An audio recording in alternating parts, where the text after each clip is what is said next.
पैसे तो कैसे निकालने हैं मुझे अच्छी तरीके से आता है। मैं जितना अच्छा इंसान तुम्हारे लिए हूँ ना, उससे ज़्यादा कहीं बुरा इंसान बन सकता हूँ मैं।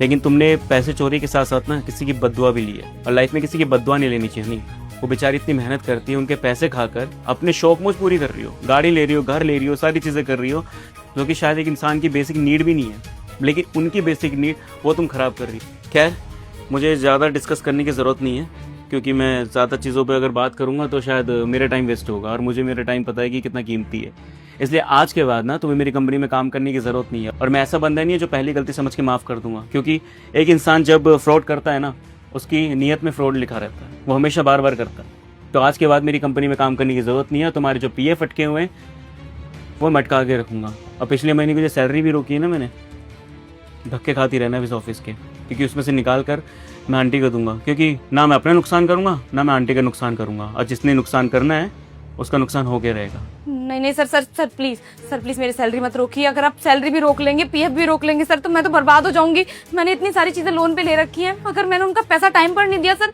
तो बैंक वाले सब कुछ उठा के लेके जाएंगे सर। मैं बर्बाद हो जाऊंगी सर, मुझे प्लीज माफ कर दीजिए सर। मैं पूरे पैसे वापस कर दूंगी इनके, लेकिन नौकरी से मत निकालिए। करने से पहले सोचना चाहिए था।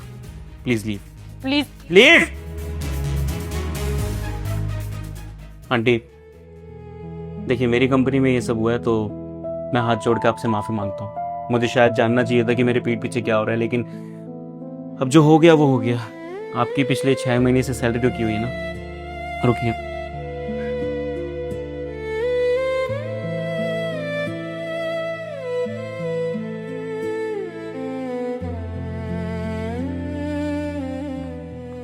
ये जो आपने मुझे 8,000 रुपये दिए थे, और उसमें ऐड करके जितने भी 6 महीने का आपका लॉस हुआ है ना, जो कि हनी ने आपके पैसे मारे, वो सब ऐड करके मैं आपको दे रहा हूँ, ठीक है।